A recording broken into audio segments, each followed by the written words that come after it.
নমস্কার সবাইকে। রিক্তা লাইফস্টাইলের আরো একটি ব্লগ নিয়ে তোমাদের কাছে চলে আসলাম। আজকে আমাদের বাড়িতে দেখো রান্না হয়েছে মাছের ঝাল, বেগুন দিয়ে আলু দিয়ে পাতলা করে, আর হবে এখানে বরবটি সেদ্ধ।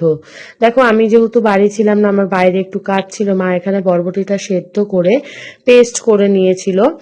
তো তারপরে দেখো এদিকে বরবটির মধ্যে দেওয়ার জন্য এখানে প্রথমে আমি প্যানটার মধ্যে বসিয়ে দিলাম রসুন আর কালো জিরে দিয়ে, তারপরে লঙ্কা দিয়ে নিয়েছিলাম।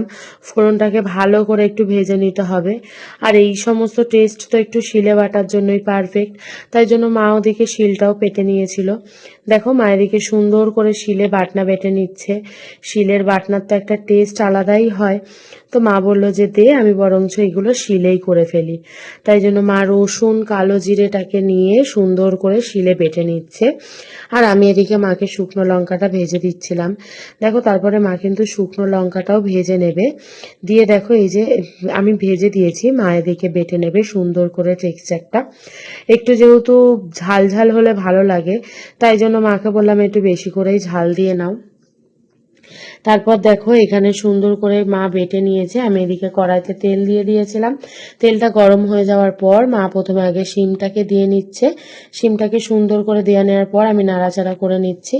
তারপরে মা যে শিলে বাটলো রসুন কালো জিরে আর লঙ্কা, সেটাকে মা সুন্দর করে বেটে নিয়েছিল, সেটাই তারপরে আবার দিয়ে দেবে। এটা যে খেতে এত টেস্টফুল হয়েছিল, তোমরা কিন্তু অতি অবশ্যই বাড়িতে একবার করে অবশ্যই ট্রাই করে দেখো। ভীষণ টেস্ট হয়েছিল। কারোর যদি সর্দি কাশি বা মুখ খারাপ হয়ে থাকে, তারা একটু বেশি করে আরো একটু বেশি ঝাল দেবে। ঝাল দিয়ে জিনিসটা তৈরি করে তোমরা খাবে। দেখো এটাকে তাহলে কিন্তু ভীষণ মুখটাও ছেড়ে যাবে, তোমাদের ভীষণ ভালোও লাগবে খেতে। বা এমনিও তোমরা বাড়িতে এটা রেসিপিটা ট্রাই করে দেখো। এই যে মা কিন্তু আমি ওটাকে কিছুক্ষণ ভাজা ভাজা করে নেওয়ার পর মায়ের দিকে রসুন কালো জিরা শুকনো লঙ্কা যেটা বেটে নিয়েছিল সেই পেস্টটাকে আবার দিয়ে নিল।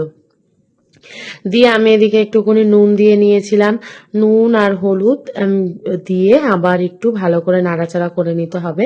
এই যে একটু নুন দেওয়া হয়েছে, নুন দেওয়ার পর তোমরা কিন্তু অতি অবশ্যই একটু হলুদও দেবে। আমার যেহেতু ছেলেকে আনতে যাওয়ার ছিল, তাই জন্য আমি একটু তাড়াহুড়ো করছিলাম, মানে টেক্সচারটা আমি ভালো করে নিতেও পারিনি। আমি তাড়াতাড়ি করে খেয়ে দিয়ে বেরিয়ে গেছিলাম। দেখো এখানে এই যে হলুদটাও দেওয়া হয়েছে, দিয়ে কিন্তু কালারটা খুব সুন্দর এসেছিল। আর রেসিপিটা মায়ের হাতের রেসিপিটা ভীষণ সুন্দর হয়েছিল। আমি এখনো বলছি তোমরা কিন্তু অবশ্যই ট্রাই করবে, এটা ভীষণই টেস্টফুল। তারপরে দেখো আমি এখানে নাড়াচাড়া করে নিয়ে দেখেছি তো টেক্সচারটা কিরকম হয়েছে, খুব সুন্দর। এই যে লাস্টের টেক্সচারটা এরকম হয়েছিল। তোমরা একটু যতটা পারবে ততটা একটুখানি লো ফ্লেমে দিয়ে শুকাবে। আমার যেহেতু তাড়াহুড়ো ছিল, আমি অল্প করেই এরকম টেক্সচারটাই আমি ভাতের সাথে নিয়ে নিয়েছিলাম। দেখো আমি এদিকে ভাত নিয়ে নিয়েছি। ভাতের পর এদিকে ভেন্ডি ভাতে মা দিয়েছিল, ভেন্ডি ভাতেও নিয়ে নিয়েছি, তো লঙ্কা দিয়ে ডলে নিয়েছিলাম। আর এই যে টেক্সচারটা এরকম হয়েছিল, নিয়ে খেয়ে নিয়েছিলাম। আর এই দেখো মা এখানে ট্যাংরা মাছের ঝাল করেছিল, এটাও ভীষণ সুন্দর হয়েছিল, বেগুন দিয়ে আলু দিয়ে ধনেপাতা দিয়ে। তারপরে খাওয়া দাওয়া করে আমি ছেলেকে নিয়ে বাড়ি চলে এসেছিলাম। এই যে বিকেলবেলায় আমি পড়াতে বসে গেছিলাম। আমার ছোট্ট স্টুডেন্টের কার্সিভ হ্যান্ড রাইটিংটা কেমন হয়েছে তোমরা জানাবে। আর এই ড্রয়িংটা আমি করেছি আমার ছেলের স্কুলের জন্য, ড্রয়িংটাও কেমন হয়েছে তোমরা জানাবে।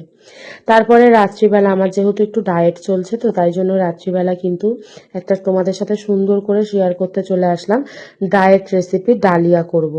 দেখো আমার কাছে ঘরে কিন্তু শুধু পটলটা ছিল এই মুহূর্তে, তা তোমরা পটলটাই শুধু নেবে, মানে আমি শুধু পটলটা নিয়েছিলাম, তোমরা সব রকম সবজি দিয়ে করতে পারো। পেট ভরার জিনিস নিয়ে কথা। দেখো আমি এখানে পটলটা সুন্দর করে ছোট ছোট করে কেটে নিচ্ছি। যত ছোট ছোট করে বেশ দেবে, আমি একটু এটা প্রেশারে দেবো, একটু বড় করে হলেও অসুবিধা নেই কিছুই। আমি যেহেতু শুধু পটল ছিল বলে আমি এখানে দুটো পটল নিয়ে নিয়েছিলাম। এটা কিন্তু ডায়েট বলো বা যে কোনো ক্ষেত্রে এটা খাওয়াটা ভীষণ শরীরের পক্ষে উপকার জিনিস। তারপরে দেখো আমি একটু বড় দেখে পেঁয়াজ নিয়ে নিয়েছিলাম, পেঁয়াজটাকেও সুন্দর করে কুচি কুচি করে নেব। আমি যেহেতু আজকে মুসুর ডাল দিয়ে করব, তোমরা কিন্তু অতি অবশ্যই ওটসের মধ্যে এই যে সরি ডালিয়ার মধ্যে তোমরা পেঁয়াজ রসুনটাকে অবশ্যই দেবে, মানে একটু রসুনটাকে কুচি কুচি করে নিয়ে দারুণ টেস্ট হয় কিন্তু। দেখো আমি এদিকে পেঁয়াজটাও সুন্দর করে একদম মিহি করে কুচি কুচি করে নিচ্ছি, দিয়ে তারপর ওটাকে সুন্দর করে কেটে নিয়ে ধুয়ে নেব। এদিকে আমি নিয়ে নেব রসুনগুলোকেও কিন্তু একদম কুচি কুচি করে নেব। যার যেরকম পরিমাণ সে সেরকম ভাবে পেঁয়াজও নেবে আবার রসুনও নেবে। আমারটা তো 2 চামচ করে আমি সব জিনিস নিয়েছিলাম, পরে আরেকটু করে নিয়েছিলাম। বললো যে মা খাবে, একটু ছেলেরও খাওয়ার একটু ইচ্ছা হয়েছিল, তাই জন্য আরেকটু করে নিয়েছিলাম। আমি এখানে দেখো 6-7টা মতন কুয়া নিয়েছি। তোমরা যদি আরো বেশি করো তাহলে আরো বেশি করে কুয়া নিয়ে নেবে। যেরকম জিনিস হবে পরিমাণটাও তোমরা সেরকম বুঝেই নেবে, তাহলে কিন্তু এটা দেখতে খুবই সুন্দর লাগবে, খেতেও খুব সুন্দর লাগবে। এবং প্রেসার কুকারে জলটাও একটু পরিমাণ মতনই কিন্তু দেবে। তারপরে এই যে রসুনটাকে দেখো আমি একদম কুচি কুচি করে নিয়েছি। এদিকে আমি চামচে মেপে কিন্তু আমি সব পরিমাণগুলো নেব। ওই যে বললাম যেহেতু এটা ডায়েটের রেসিপি, এটা তাই জন্য পরিমাণ বুঝে খাওয়াটাই তো বেস্ট। তাই জন্য আমি এখানে 3 চামচ ডাল নিয়েছিলাম, এদিকে দেখো 3 চামচ ও ডালিয়া নিয়ে নিলাম। আর ওদিকে দেখো আমি একটা কিন্তু ডিমও নিয়ে নিয়েছিলাম। আমি ওদিকে ডিমটাকে ভুজিয়া করে নিয়েছিলাম জাস্ট আর কি। আমি কিন্তু ওটা শুকনো তেলে করে, মানে শুকনো তেল ছাড়া এমনি জাস্ট করেছি। তেল ছাড়া আমার ভুজিয়াটাও কেমন হয়েছে তোমরা অবশ্যই জানিও। আর দেখো আমি এই যে ডালিয়াটা করব, আমি কিন্তু জাস্ট 1 টিস্পুন তেল দিয়েছিলাম, এর থেকে বেশি কিন্তু আর 1 ফোঁটাও না। দেখো তারপরে আমি পেঁয়াজ কুচিটা দিয়ে দিচ্ছি। পেঁয়াজ কুচিটা দেওয়ার পর ওটাকে ভালো করে নাড়াচাড়া করে নেব। তারপরে দিয়ে নেব রসুন কুচি। এখানে তো আর মানে সুন্দর করে ভাজার কিছু নেই, মানে এটা যেহেতু প্রেসারে হবে, হালকা জাস্ট নাড়াচাড়া করে নিয়ে তারপরেই কিন্তু আমি পটলটাকে দিয়ে নেব। কেননা ওই যে বললাম যে বেশি কিছু ভাজার কিছু নেই, প্রেসারে দিলে তো এমনিই সেদ্ধ হয়ে যাবে। জাস্ট আর কি 1 চামচ তেল নিয়ে, তোমরা যারা ডায়েটে থাকবে না বা যারা বাচ্চাকেও এটা খাওয়াতে পারবে, তারা একটু বাচ্চাদের ইয়ামির জন্য আর একটুখানি তেল বা একটু ঘি ব্রাশ করে নেবে। আমার কাছে ঘিটা ছিল না বলে আমি স্কিপ করে গেছি, বাট তোমরা চেষ্টা করবে তেলের বদলে ঘিটাকে সবসময় নেওয়ার। 1 চামচ ঘি দাও, তাতেও কিন্তু ভীষণ টেস্টফুল হয়। তারপরে দেখো আমি সবজিটা দিয়ে এদিকে নুন দিয়ে নিয়েছিলাম, এদিকে তারপরে দিয়ে দিলাম হলুদ গুঁড়ো আর নুন দিয়ে আবার ভালো করে নাড়াচাড়া করে নেব। দিয়ে নিয়ে আমি এদিকে ডালটাকে আর ডালিয়াটাকে ভালো করে ধুয়ে নিয়েছিলাম। ধুয়ে নিয়ে তারপরে ওটার মধ্যে দিয়ে, মানে প্রেসারে দিয়ে আবার একটু নাড়াচাড়া করে নিয়ে দেখো জল দিয়ে দেবো। এই যে আমার সবজিটা কিন্তু মোটামুটি ভাজা হয়ে গেছে, ভাজা ভাজা আর কি, প্রায় ওরকম আধা সিদ্ধ। এই যে আমি ধুয়ে নিয়েছি, ধুয়ে নেওয়ার পর আমি এটাকে ঢেলে দিচ্ছি। ঢেলে দিয়ে আবার সুন্দর করে নাড়াচাড়া করে নিয়ে জল দিয়ে আমি প্রেসারটাকে আটকে দেবো। প্রেসার কুকারে কিন্তু তোমরা জলের পরিমাণটা তোমাদের মতন করে দেবে, যার যেরকম সে সেরকম বুঝেই কিন্তু দেবে।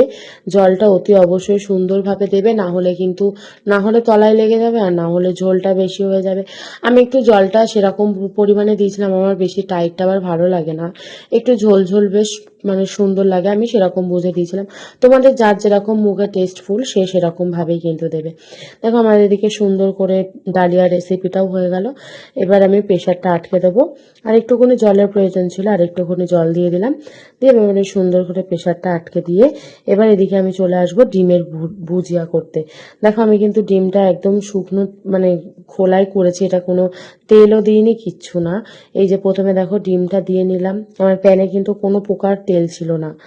যেহেতু ডায়েটের রেসিপি, তোমরা একটু তেল দিয়ে একটু হালকা করে মানে ভুজিয়া করে তোমরা ডালিয়ার সাথে ডিমের ভুজিয়াটা করে খাবে, দেখবে খুব সুন্দর লাগবে। তোমাদের রাত্রির মেনুটা কি কি হয়েছে তোমরা অবশ্যই জানিও। এই যে আমার রাত্রের মেনু, এটা ডিনারের মেনু হয়ে গেল। এই যে আমি সুন্দর করে সার্ভ করে নিচ্ছি, তোমরা কে কি খেলে আমাকে অবশ্যই জানিও। চলো আজকের মতন ভিডিওটি এখানেই শেষ করছি, তোমাদের কেমন লাগলো অবশ্যই জানিও।